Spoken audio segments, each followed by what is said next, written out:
పుష్ప సినిమాని మించి గంజాయి స్మగ్లింగ్కు ప్లాన్ చేసిన ఇద్దరు మహిళల్ని విశాఖ రైల్వే పోలీసులు అరెస్ట్ చేశారు. రైల్వే స్టేషన్లో సాధారణ తనిఖీలు చేస్తుండగా క్రికెట్ బ్యాట్ హ్యాండిల్లో గంజాయి చూసి పోలీసులు కంగు తిన్నారు. 90,000 విలువ చేసే 18 కేజీల గంజాయిని స్వాధీనం చేసుకున్నారు. ఒడిశా, పశ్చిమ బెంగాల్, ముర్షిదాబాద్ నుంచి గంజాయి తెచ్చి విశాఖ మీదుగా కేరళకు తరలిస్తున్నట్లు గుర్తించారు. ఈ విధంగా గంజాయి పెంచేసి దాన్ని మళ్ళీ యాసిడ్గా దాన్ని టేప్తో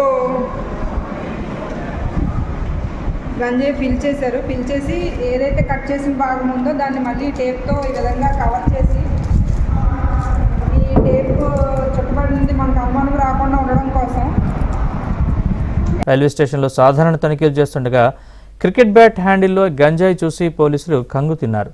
90,000 విలువ చేసే 18 కేజీల గంజాయిని స్వాధీనం చేసుకున్నారు. ఒడిశా, పశ్చిమ బెంగాల్, ముర్షిదాబాద్ నుంచి గంజాయి తెచ్చి విశాఖ మీదుగా కేరళకు తరలిస్తున్నట్లు గుర్తించారు. ఈ విధంగా గంజాయి పెంచేసి దాన్ని మళ్ళీ యాసిడ్గా దాన్ని టేప్తో